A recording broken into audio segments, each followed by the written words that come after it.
You are listening to the e-flux podcast. First of all, thank you so much for being here virtually. My name is Hallie, and today I'm joined by Aliza Shvarts and Emily Apter. And the podcast came about on the occasion of Aliza's exhibition, Purported, that opened at Art in General back in February and was meant to run until May, but is temporarily closed. So I'll just read your bios by way of introduction.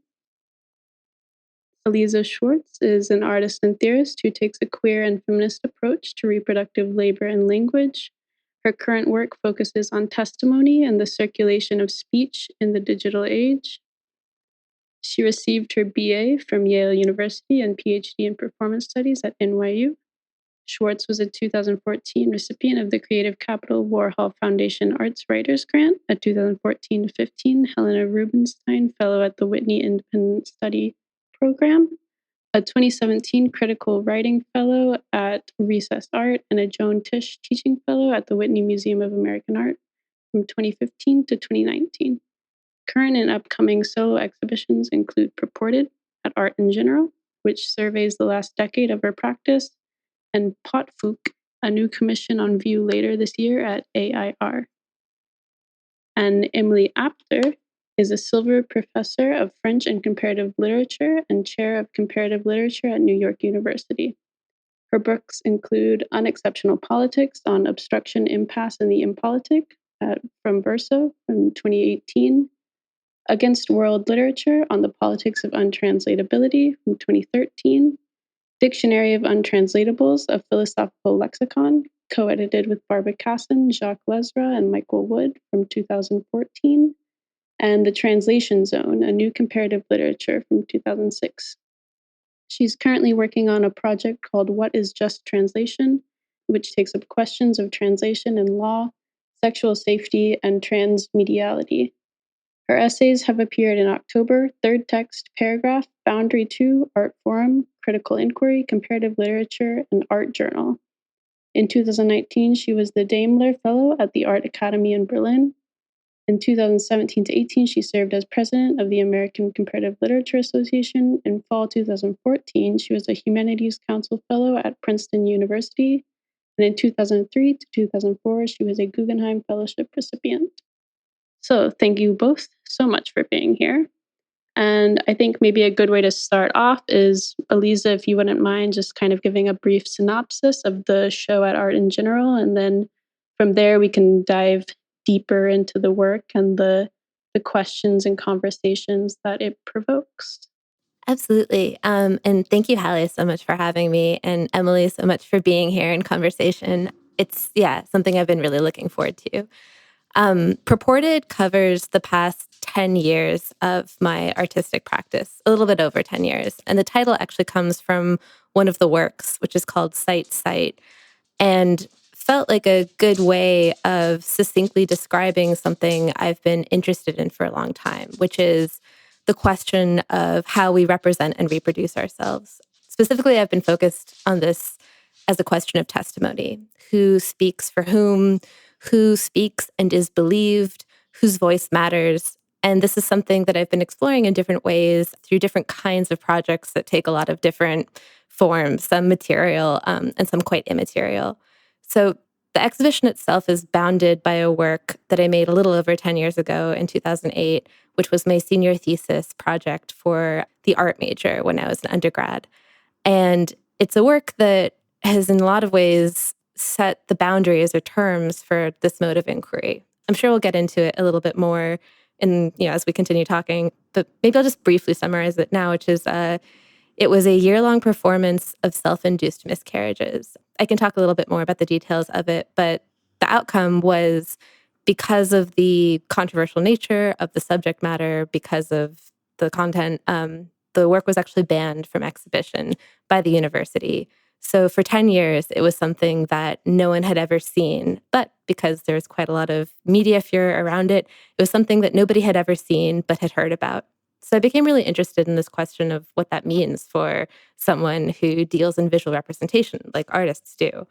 And that, I think, in a lot of ways outlines the terms of the other projects. What does it mean to kind of be overexposed in that sense?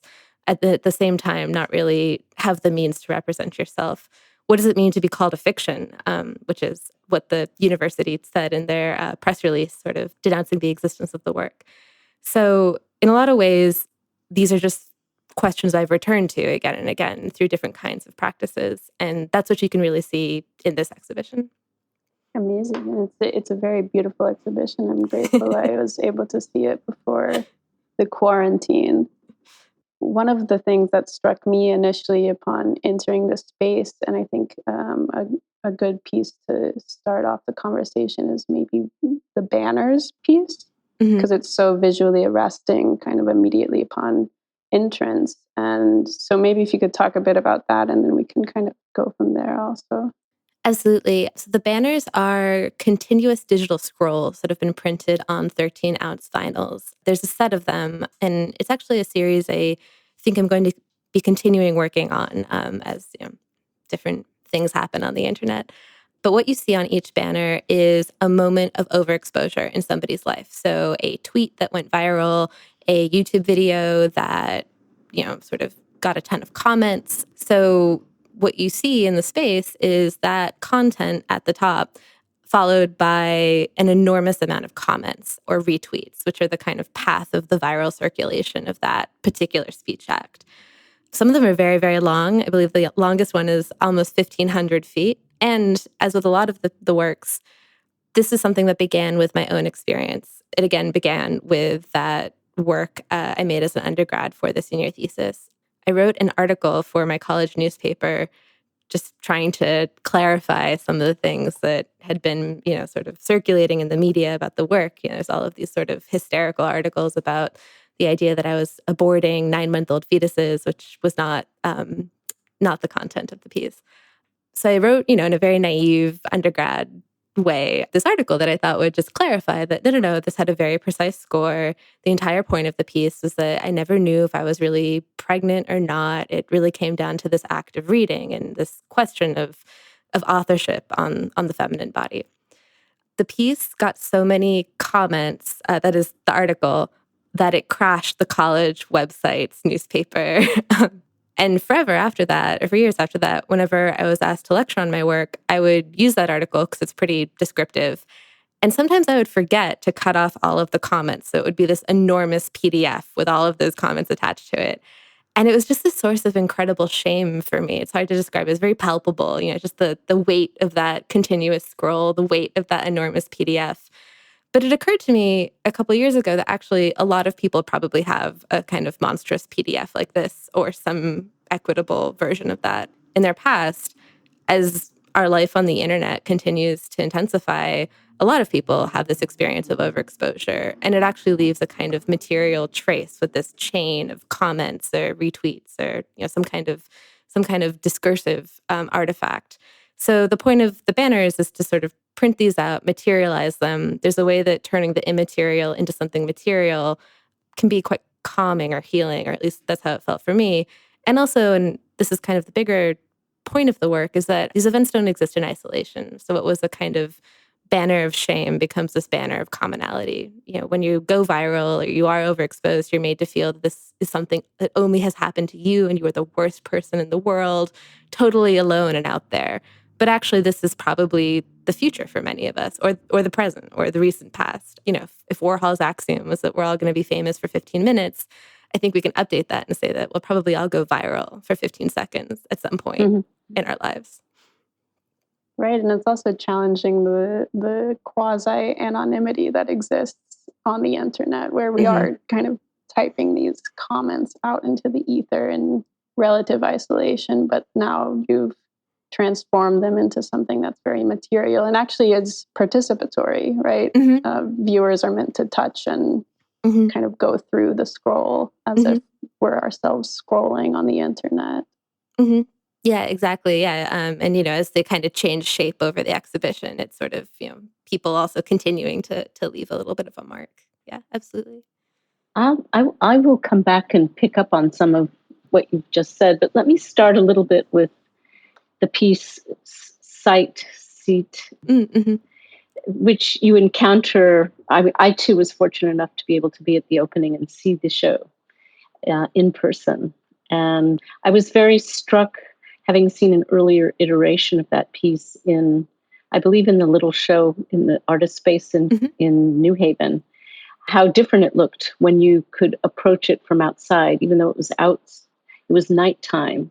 Seeing it actually now reminds me of working in tiles, right? You have these images perceived on the windows of the gallery space. And so the whole way you encountered the piece and met the piece was quite different. And actually, it brought to mind a phrase from Sarah Ahmed's Living a Feminist Life, where she talks about the repetition is the scene of feminist instruction.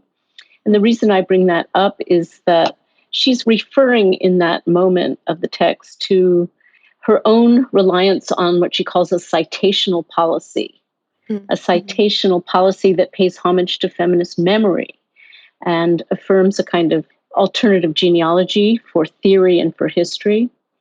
And I guess I had a question for you, Aliza. Would you say your work pays homage to, or that particular piece? This is certainly one way I came to it, as paying a kind of homage or engaging with feminist memory.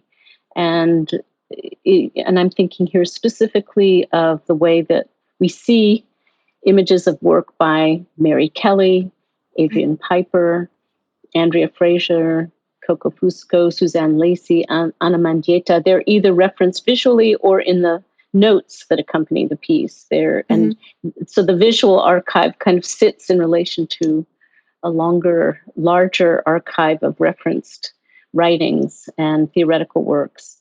So I guess my question was your relationship to that past. Yeah, absolutely. It's actually a piece I think a lot about alongside banners, because they really come out of this similar impulse, which is to consider oneself as part of something larger. And I think in a lot of ways, this is such a core idea in feminist politics, is this idea of a collectivity or a community. And I think both of those pieces are trying to think about a collectivity or a community across time and across digital space. So Site is also a piece that, even though it's kind of a really historical work, I mean, it's a citational practice of accruing all of these different feminist works, works by people who I really care about. I actually have a kind of phrase I like to say about that piece, which is it's a poem of feminine interdiction. It consists of 72 fragments of images or short pieces of text that have a life of circulation. And some of them far predate the internet. Some of them are early 20th century, so it's different modes of circulation.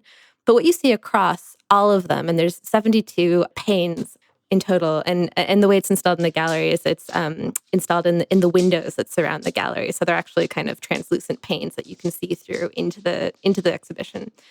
What you see across them is not only an enormous amount of difference. I mean, each circumstance is completely irreducible, I'd say, to a larger, kind of general idea, but at the same time, a kind of repetition of this idea of not being believed in many ways, or not being able to speak for oneself, or speaking for oneself and not being heard.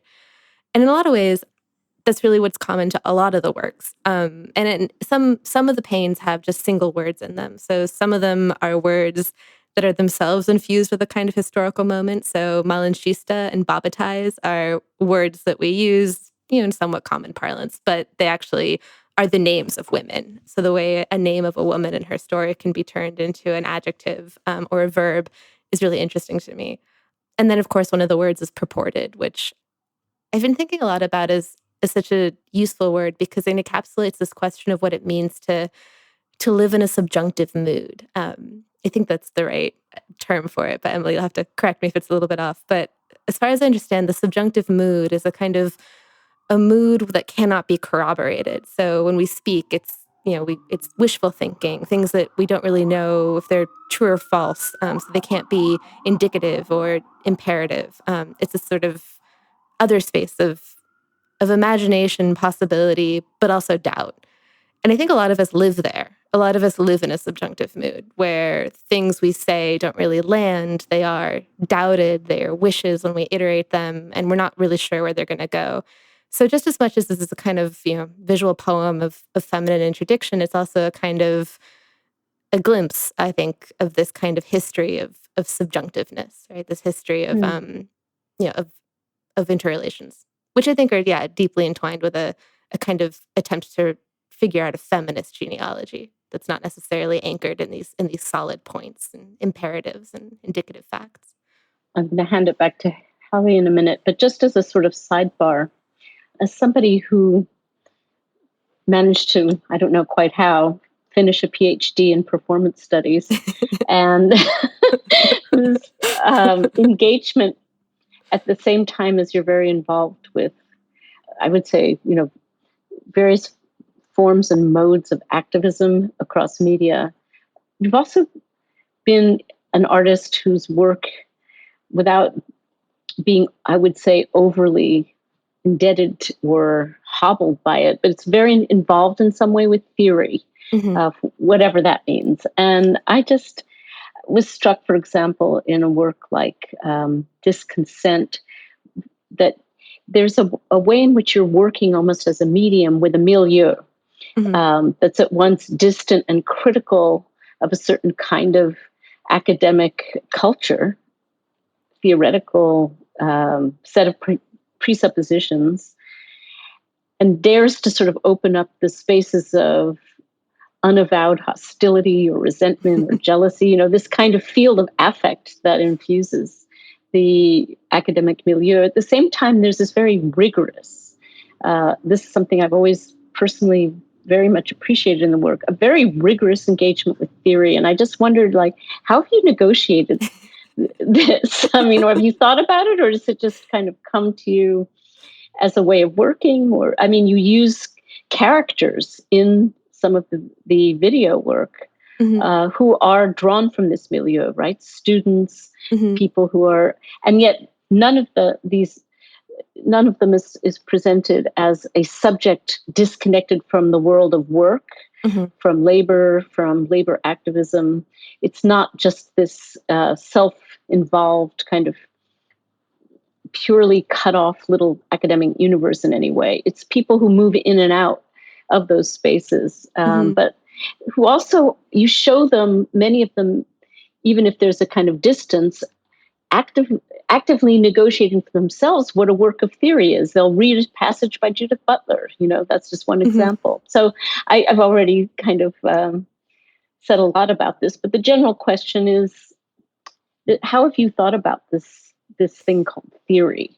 Yeah, and especially alongside, it's funny, I actually just lectured on this a couple weeks ago in one of the classes I teach, alongside praxis, right? Yeah, that kind of, entrenched dialectic, right, of the theory and practice. I think it's theory and practice, theoria and praxis, sort of always at the forefront. So Disconsent, I'll just describe it, because I guess probably not anyone's going to see it anytime soon, is a video piece that follows a score. So I've asked different participants to relate a narrative to the camera describing consent or dissent in a certain context. And then another participant will take their narrative and flip the terms of consent and dissent. So they can flip the yeses to no's to yeses. They can invent new details. It's really up to them how they want to do that. And there's been 3 iterations, and I should say 2 iterations are new commissions for this exhibition of art in general. So I was really happy to be able to expand on this piece, which I've been thinking about for a long time. But the first iteration is disconsent pedagogy. And for that one, I asked 4 of my former students to describe moments that they've consented or dissented in relationship to school and then tell each other's narratives. And the 2 new ones are labor and care. So 4 people that I have worked with in some capacity. And then for care, it's actually 4 curators who I've worked with. And I was thinking a lot about how curate comes from curate to care. So in a lot of ways, they're overlapping contexts. It's interesting how, the labor that a lot of people in my world are engaged in is pedagogical labor or curatorial labor or artistic labor. So the distinctions overlap in ways that I think are really interesting. And in some way, it's kind of a portrait of my own life. I mean, these are people who have some connection to me as part of the parameter of the piece. So it's also a kind of a portrait of a milieu, a portrait of a community, a portrait of the ways in which different communities overlap, intersect, draw on each other in ways that I think are ultimately generative, though not without conflict, antagonism, hypocrisy, and bad feelings, as well as good. And the reason I was interested in all of these three contexts is because we normally think about consent in the context of sex, but actually our consent is required of us, demanded of us, taken, to heart, ignored in a lot of other contexts in our lives in far more regular and sometimes very violent ways. So I was thinking about in this piece the relationship between consent and its imperfect opposite, dissent. So that's just to set up what the work is. But the question of theory is a really interesting one because it comes up a lot for me because I am so deeply invested in it. And I think I became so invested because it became this really liberatory tool for me. It became a way of thinking about how I could say things, how I could describe my experiences in my life in ways that resonated with my experience.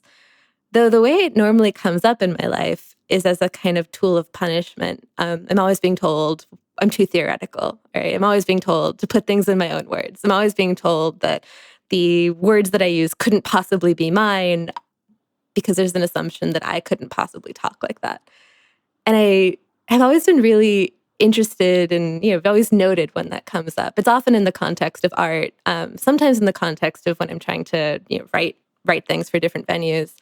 That's interesting because it kind of comes back to our earlier discussion about reclaiming citationality and appropriating it away from this kind of punitive or reductive or withering accusation of it. Yeah, absolutely. And I think at this point in my life, it's taken me about a decade to get there. I've decided to just be fine with that. Yeah, reclaim it. I mean, this is the way I talk, and I can't talk a different way. And it's okay that it's not plausible, or it's okay that it, antagonizes certain people's assumption of how women sound, how women my age should sound, and things like that. But that's an interesting confrontation for me to have, which I've actually quite come to enjoy. But the simple answer is I like theory. That's really it. I like it. It does things that I enjoy. It does things that I find enabling. And I don't need other people to like it. I don't expect, all the tools that are available to me to mean the same thing, to do the same thing for everybody. But that's also kind of fine. When you say I don't need other people to like it, yeah. So this has been something from the very beginning of your work, right? Yeah. You sure didn't have people like the thesis project from 2008. It's true. Yeah. You went head on with the politics of abortion, the control society's jurisdiction over women's bodies in every kind of aspect of reproduction or of social reproduction. This has been there from the start. So maybe a very general question about the sort of the role of you're not going to like this. Yeah. Well, you're not going to like this. The sad thing is it does begin from a maybe more misguided, naive place, which is this impulse to share because I like it. I like these things and think that others might like them. And I'm often met with quite a lot of pushback. Sometimes, as with the senior thesis, in the form of death threats and, terrifying things. And, there's an immense amount of embarrassment, actually, and shame about this idea that I like something. I find something enabling. I find something liberatory that other people can find so monstrous, which I think is true in terms of my radical feminist body practices and my interest in theory. Both of them are, kind of obscene. That they're connected. Could you say a little more about the radical feminist body practices for those listening? Absolutely, yeah. And I should say it's maybe a phase of my work that's over, but it definitely is where my work began.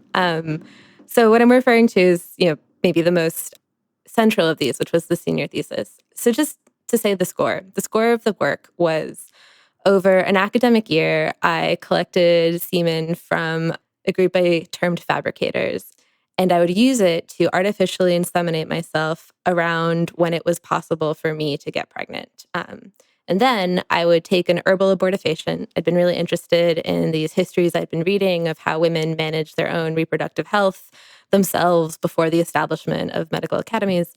So I'd use an herbal abortifacient to I would take the herbal abortifacient, and then I would bleed. This was around when I was expecting my period anyway, so it was never clear to me what that blood was. And indeed, that was the whole point of the piece. Was that blood a miscarriage? And I have always called this piece one of self-induced miscarriages rather than abortion, because I was really interested in this idea of carrying something wrongly, right? Using the body not for the reproduction of people, but for the reproduction of an idea, for an art practice. And I'd been really interested. I actually was coming out of a somewhat formal sculpture education at that point, or culminating a somewhat formal sculpture education at that point. So I was really interested in this idea of the talents of the body. And it had only occurred to me recently at that point, because I'd taken a queer and feminist performance art class, which was the first exposure I had. But there's quite a masculinist discourse around the talents of sculptors, right? It's quite macho. So I was thinking about what the talents of my body could be and whether I could use them. So I say radical feminist body practice, though the actual physical part of it, I should say, was not that difficult to endure. It wasn't particularly painful. It was very much like having periods. And the documentation, which is now on view, after 10 years of not putting it on view as a kind of response to the work being banned, I decided to withhold the documentation, shows exactly kind of how boring that process is, or sort of, how unremarkable as a bodily feat this was. But that was very much the point. I'd done a lot of research into conception and pregnancies, part of the work for the piece. And, 1 in 3 women have miscarried and don't even know it. A lot of conceptions ended miscarriage in ways that are not necessarily perceptible. It's quite a regular experience. So I was interested also in this question of who got to define the sort of edges or boundaries of what is a remarkable or unremarkable bodily experience. Strangely, actually, a big inspiration for it was I was reading all these medical journals, and it was doctors writing to other doctors, talking about women who've miscarried. And there was this whole debate about whether the hospital should set guidelines between what counted as medical waste versus a death. And a lot of the doctors were saying this thing that I thought, I was just shocked that needed to be said, which is that the hospitals should listen to the parents. Let the parents decide. It doesn't need to be a kind of, set in stone temporal cutoff. What if we left that decision or that interpretation really up to the people directly involved, which is the parents? So in a weird way, that was also a big inspiration for the piece, or something I was thinking a lot about. What if the act of interpretation was framed as exactly that, right? What if we took these many, one of the many indeterminate states and along, sort of the process of reproduction, and paused our attention there, and actually had to think about whether what we were seeing or what we were deciding we were seeing was something that we were co-producing in that act of looking.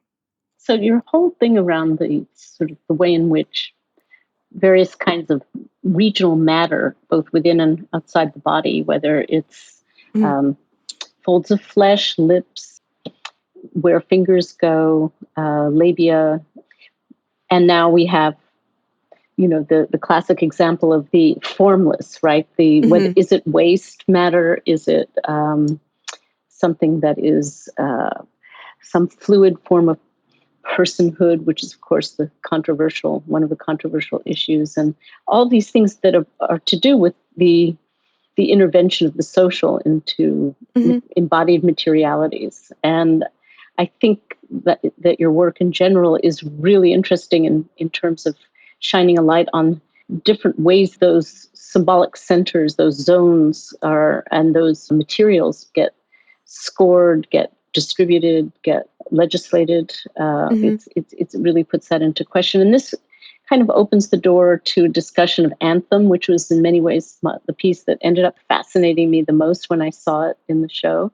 These are, because here again, so whereas in the work you've just been describing, it's the body itself as almost an object that goes in and out of symbolization. Here I got the sense that it's another kind of mediator. It's the rape kit, which is an inanimate object, and yet it is defined by what happens to it and what it does to a body, and then and then its afterlife, and how it is reproduced as an object, both in the law, in the medical process that ensues, in the archiving, in the resolution of criminal cases or lack of resolution, the whole way in which they provide memorials to acts of sexual assault or violence. And just before I let you run on with this, because it's so interesting to hear you talk about it, but I was thinking the kit. The very word kit has been on our minds because of COVID testing kits. Yeah. And the kind of social obsession at the moment with the kit. What is a kit? It means, actually, in slang, it means drugs. Oh, and British slang especially. And a full kit is also a heavy or exciting experience. Or it can be an outfit, kitted up. Or it can be, in gay slang, referred to as super cute gay boy. I mean, these are sort of some of the range of this term. And I just became fascinated with it in the way you used it as an object, which in itself is the most bland, bureaucratic object, right? So maybe you could talk to us a little bit about this particular object as it appears in the installation. Definitely, yeah. I should pause to Hallie, too. I'm sure you also maybe had some questions about this particular one. So before I launch into a deep thing. Yes. Yeah. Yeah. Well, and also a component of this work is the variation in language that's used on the kits themselves. And just it's fascinating to see how state bureaucracy and how power structures within different states come through in that language, and the way in which that language is dictating the experience before anyone ever judges what that experience may have been. Yeah, no, absolutely. And that's the part, too, that's been of such interest to me, is this variation in language and form. So in a lot of ways, right? I mean, if there's foxes and hedgehogs, I'm definitely a hedgehog. I just kind of stick with the same idea and rework it. In a lot of ways, what's interesting to me about rape kits is the same thing that was interesting to me when I was doing my senior thesis work, which is the way that we apply language to a body matters. It's transformative. It produces the reality for that body because of the way language bears a kind of consequential weight.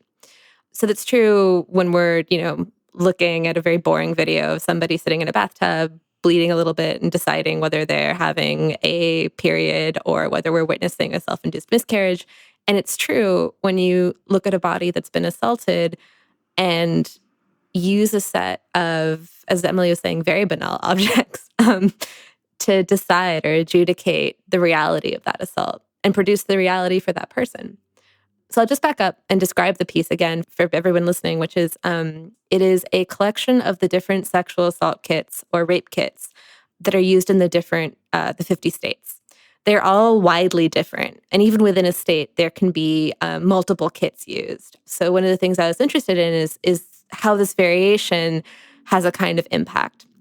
Alongside the work itself, or alongside, I should say, the installation, is a linguistic analysis that I've been working on. Ellie mentioned I have just finished my PhD. It's in performance studies, and I focus on a very esoteric element of that, which is speech act theory. And I was thinking, as I think a lot of artists have been thinking for a while, especially in the past couple of years, about how my particular skills might be useful in a political sense. And I can't think of a more useful way to use speech act theory than thinking about the rape kit, which is itself a speech act.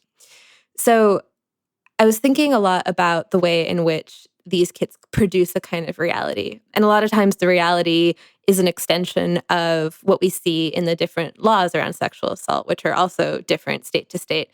So in some of the kits, you see the use of particular language around that. So for example, the Virginia kit uses the word, and I should say, it's not appropriate in any way to use language of sexual language, really, to describe acts of assault. There's been a lot of interesting work around this in feminist legal scholarship, actually around the 1990s, looking at the way in which we talk about sexual assault specifically.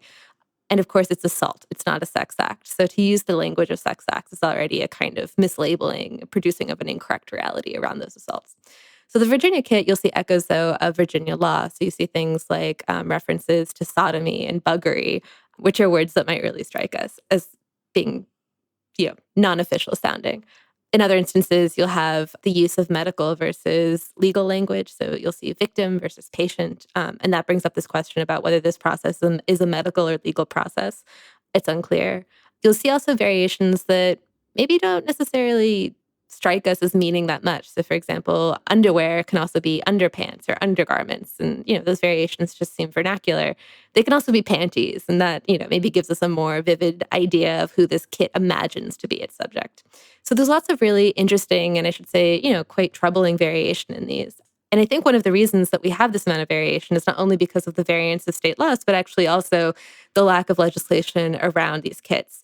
So there's only one FDA ordinance that actually covers them. And they all have FDA inserts. And this was something that was really interesting to me because how is the FDA regulating these objects if they are so varied and so different? And the ordinance that covers them is the temporary one that was formulated in the 1990s for convenience kits. So a convenience kit could be a rape kit. It could be a gunshot residue examination kit. There's a couple of different kinds of kits that are out there. Though the language of the kit is really striking because it is this kind of promise of containment. And that's the entire promise, I'd say, at the heart of the rape kit. If you can isolate and contain, excavate the evidence of a crime from the body, which becomes the crime scene, there's this kind of promise of legibility that is assumed to not be available to that body directly. And this, I think, has everything to do with this question of who we believe historically to testify on their own behalf. It's a legal fact that not everyone was able to bear witness in court, give testimony in court up until fairly recently. It's a legal fact, for example, and this is something that Saidiya Hartman talks about in her book, Scenes of Subjection, around the court case Celia versus Missouri, that not every woman could give consent. Enslaved women specifically were assumed to have their consent already given, right? Or consent was obviated because they weren't counted as people before the law, but as property. And of course, the thing a kit can never really discover, the thing that can never be captured in the swabs or the envelopes or any kind of, forensic tool is the presence or absence of consent. That's something you have to ask the person about. That's something that, can only be directly testified to through speech. So they just became fascinating objects for me because of all of these contradictions and because of the way they so perfectly encapsulate and depend on this relationship, or I should say maybe, kind of incomplete relationship between the reality of a body and its capacity to transform that into legible testimony, its capacity to mean. I'd just say that I think that in terms of medium, that so much of what's come out of the forensic art group with A.L. Weitzman and company, and the mobilization of evidentiary materials for certain kinds of political intervention, that is already, I think, there's considerable energy and publicity around that. What I haven't seen so much is the conscription of the forensic and the evidentiary for certain questions of sexual justice. Yeah. So I would say that one thing that your work, correct me if I'm not wrong or if you agree, but I see that as a move in your work. Absolutely. Yeah. And I that is the goal. I mean, really the goal of this is, I would like to produce a document, a database really is what it's turning into, that can be widely available to different people who have different sets of expertise to make these kits, if they are going to be part of the legal system, better. One of the things that has struck me, though, and I've been involved in a lot of conversations with different people, I think there's a lot of energy right now, and it's kind of maybe part of this general kit energy that's in the air, right? This idea of, things that we can take home, meals that come in kits, right? This compartmentalization of all of the messy parts of life is, can we design a better kit? I think that there's things that can easily be made better. So for example, a lot of the kits still involve a pulled hair step where sometimes it's 10 to 30, sometimes it's as many as 50 hairs are pulled from their root, from head hairs and pubic hairs. This has been recommended against in the National Protocol, which is a set of guidelines, not law, but guidelines, which, sort of sets the best practices for these objects. And, lots of sexual assault nurse examiners and sexual assault forensic examiners are really invested in this kind of work and invested in a lot of activism around this, which is really important. I think those things can be improved. I think the question is given that those guidelines are already out there, what's breaking down in terms of getting them followed in these actual objects? And that I would assume has a lot to do with state liability. If you take out an envelope, if you take out a step, does that open the state up to liability? And again, it gets to that question that's been the central question for me, which is who do these objects serve? Who are they for? Who are they, representing, really? I mean, it makes me think also of a link to your performance, your interest in performance and performativity and performance, which is that you're saying that these kits are part of a larger narrative fabric that is projective. It presumes a cast of imaginary characters, women as certain roles and certain positions, women underneath, women. Is there a trace of a self-defense, of a bodily fight? And the thing, in fact, kind of reproduces this active passive, or who's empowered, who's not.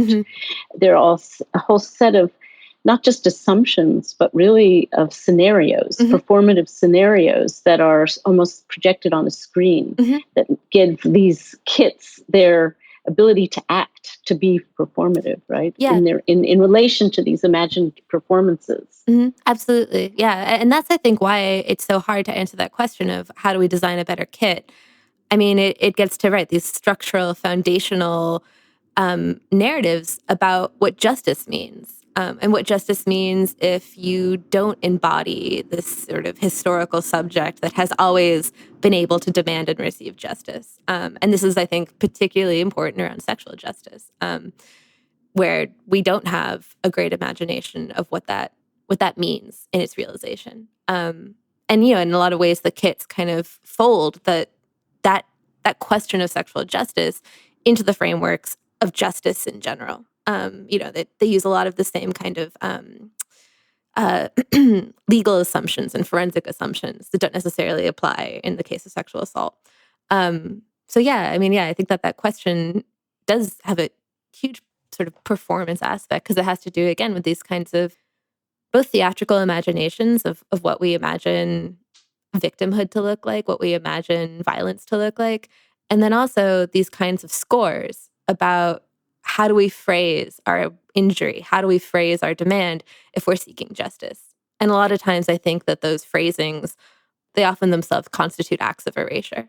One of the places that your work goes to, not necessarily anthem as much as I'm thinking of non-consensual collaborations, which maybe we could get into with Hallie and could describe a little bit. But always the question for me is, it echoes something that is in your writing about this piece. What truths can be discovered, but what harms cannot be voiced?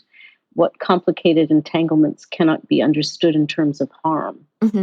And so it seems to me one of the things, the scary places that your work dares to go, and again, I hear this, and you may not like it, is to question whether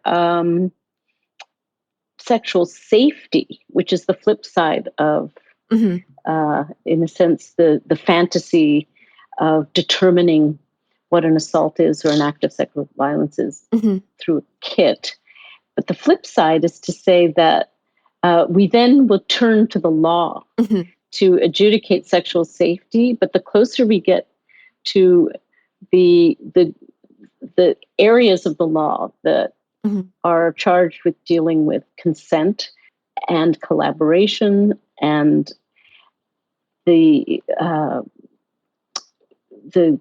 complex entanglements of, and even the linguistic formulas for how to determine or articulate what a harm is, what an injury is, and you take it even beyond that to a place, at least for me, which is that maybe this is impossible to adjudicate. Maybe sexual safety is a fantasy that we have to kind of hold on to and treat as potentially operative to make ourselves safe. But because of even that formula of non-consensual collaboration, which is a very ambiguous formula, Mm-hmm. right?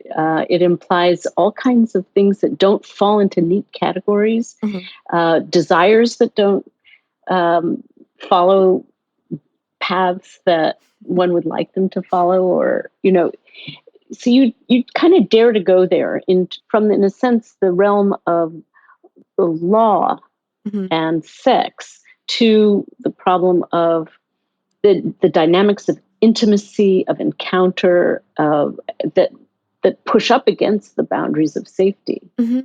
Yeah, I mean, non-consensual collaborations is a strange piece. It's a bit of an older one. I made it between 2012 and 2014. As a young person trying to navigate art and academia, what it really was is a kind of collection of different exploitative moments, different moments with artists who are older than me, more established than me, had power over me, that went badly. And I decided after that I was going to reclaim those moments as, in fact, not moments of exploitation, but moments of non-consensual collaboration. I decided retroactively that these were, in fact, not just shitty things that happened in life, but actually performances where the other participant did not consent to their participation. So it's a strange piece because I kind of flip the role where I become the aggressor, and I really present myself as the aggressor in these circumstances where, in a lot of ways, I didn't originate as the aggressor. It originated as a kind of more structural moment of exploitation, which I should say also is not unique. I mean, I think a lot of people who come to New York, and are in these worlds trying to, find jobs, do freelance work, it's exploitative. A lot of strange and bad behavior, happens, and a lot of times from people you really respect. So it is this complicated thing that I think a lot of us just have to live through and work through, and we don't really have great representational frameworks for voicing. So that's where non-consensual collaboration became a compelling idea for me. And it was also a strategic one. You feel better sometimes if you decide later that, you cannot claim justice around this thing, right? Someone's done something suspect, made you feel exploited, done something injuring, done something cruel. And instead of turning to the frameworks of justice, so the law or, some kind of quasi-legal entity, you can turn to narrative to recast those systems of power. And also that recasting kind of, I think, elaborates the more complicated picture of what entanglement looks like. And I also like to point out that it's titled non-consensual rather than kind of more a straight up opposition to consent, like something that dissent might connote. And dissent is something that is kind of celebratory in nature. It has like a certain political prowess that is largely praised most of the time. And it's interesting the ways in which some of the other pieces also kind of play into that political dimension. Also with banners. I mean, banner as a form has a certain art historical lineage for sure. But more colloquially, it's a form of communication in political and activist spheres.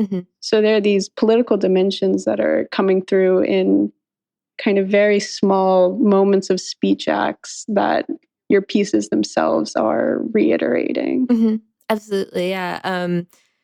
It's about the kind of ways in which sometimes the framework itself prevents a certain kind of legibility, right? I mean, the thing you actually really can't put on a banner, and I'm amazed I actually found a fabricator willing to work with me to do this, is, an extremely long, many hundreds of feet, tiny text image. It doesn't work well for the way in which banners are normally meant to function, which are these bold statements, either for advertising or for activism, right? This kind of declarative, often imperative, right? Sort of announcements.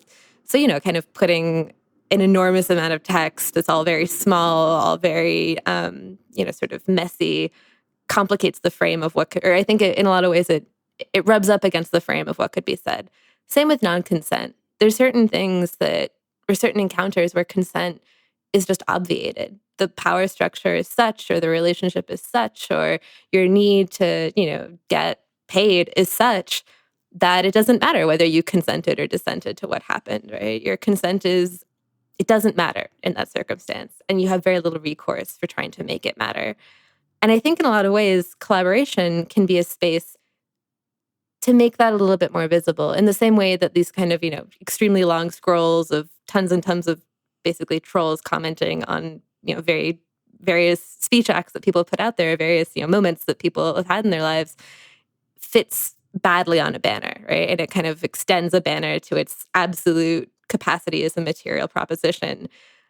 I think non-consent extends or rubs up or kind of stages a certain failure in the way we imagine collaboration and the way we imagine labor, right? Where do those two things transform into one another?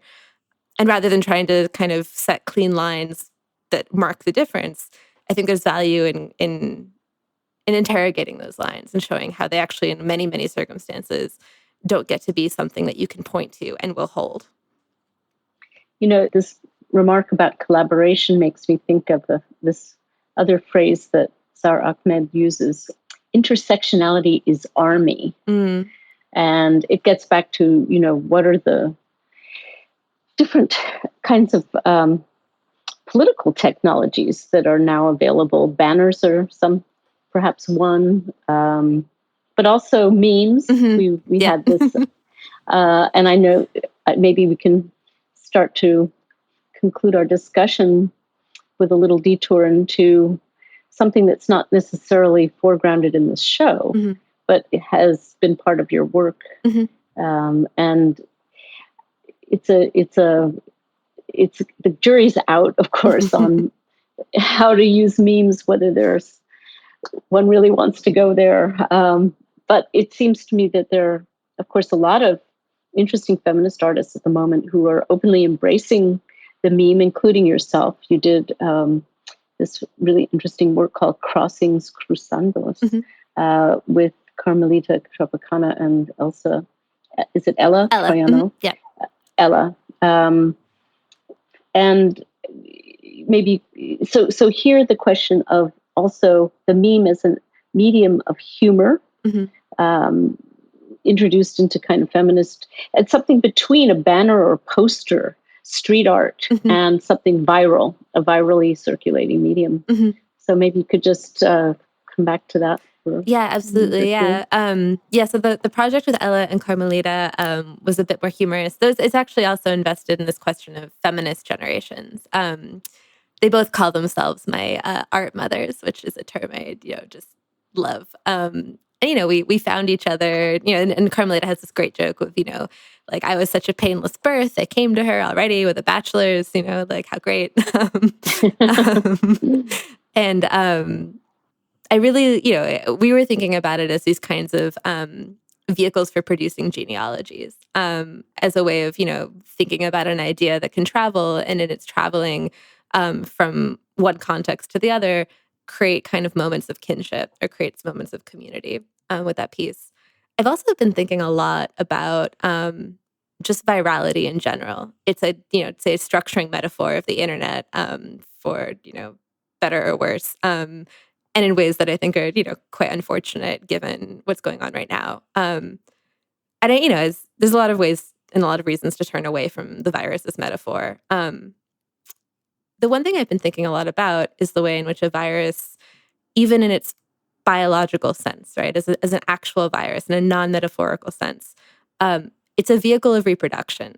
I've always been really interested in how a virus, and in this way, I think, there's a lot of reasons to think about the relationship between viruses as biological, physical things, and the way an image or an idea can travel through this kind of metaphor.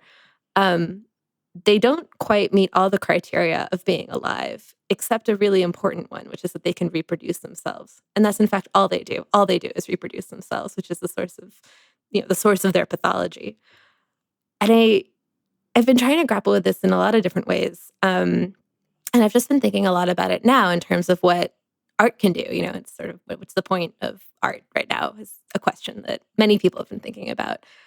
And in some ways, I think trying to get a handle on these ways in which we think about reproduction, the time it takes, the space it takes, what kinds of physical entities is it consigned to, what kind of physical entities only reproduce and yet are never represented, right? I mean, that's kind of true insofar as we don't really like see viruses in a daily life, right? We have a kind of, I think, very vivid illustration of one that's come to dominate our imaginations of this particular moment but we don't really see them when we're out there walking on the street trying to be careful. So the meme has been really interesting to me as a kind of embodiment of this mode of reproduction. And I think in the same way, lived experience can be images and art practices, even popular ones like memes, and I should say especially popular ones like memes can be this kind of opportunity or platform for rethinking the narratives we tell ourselves about what it means to matter. What if reproduction was suddenly the kind of seat of agency rather than representation? How might that reorient the world? What if we took its power a bit more seriously? So yeah, I don't know that I have much more to say about that, but it has been something. Well, yeah. it's so amazing. I mean, you did this piece in 2020. How does it feel to be a fiction? Mm-hmm. New York Virus 2. And I thought, well, what was New York Virus 1? And are we now in chapter 3, New York Virus 3? And are you going to do work about that? I don't know. I mean, yeah, it's not funny, of course. No. And it's, I think it's too soon in so many ways to think about making work. At least for me, I'm slow. I do the same thing in a very slow way in changing contexts. So yeah, how does it feel to be a fiction is actually a piece that's in its 6th iteration. It is a digital piece that takes the form of a highly consensual email worm. So the way that you would encounter it is either through an image QR code, which is in the gallery, which I guess is not how you'll encounter it. But what might happen is you might get an email from somebody that's their name at afiction.org, inviting you to participate in a performance. So if you follow the link, you decide to participate. I should say you have to consent a lot. It's explained to you before you consent. There's like 3 different consent screens that as soon as you consent to participating in this digital performance, you will be taken to a theoretical text that examines this question of what it means to live as a fiction. So that gets back to these themes of what it means to not be legible in certain frameworks.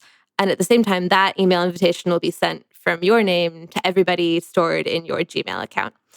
So this current iteration is actually, so the piece began, it was originally a commission from Recess asking me to respond to the 2016 US presidential election and fake news. And I got to thinking, well, why am I being asked to respond to this?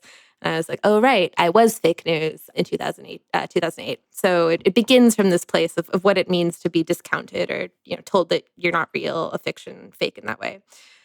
But each iteration responds to the hosting institution. So as I said, this is the 6th, and it's come back to New York. It was in Bogota, New Haven, Athens, and Zurich before then. So this is the 6th iteration. And the piece is actually about now recursive time. Again, we are on the eve of a kind of moment in U.S. politics and the election. Again, right? So many things come back, and that I think in many ways has characterized this kind of moment for us politically. Is so many of the things that we've been talking about as feminists, so many things we've been talking about in queer activism, so many things we've been talking about in anti-racist politics are feeling recursive, right? They come back again and again because they're not yet resolved. And I was thinking about the kind of viral mechanism of an email worm to be a good way of representing this sort of recursive time, right? It only reproduces itself. It only comes back. Well, on the very relevant topic of virus, I fear that we may have to close on out, but hopefully, given recursivity, we'll meet again sometime. Thank you both for joining us today. It was an excellent conversation. Thank you so much for having us. Thank you so much. Yeah. It was really fascinating to talk, and I really enjoyed it too. Likewise. Just stay safe. You too. All of you. Yeah.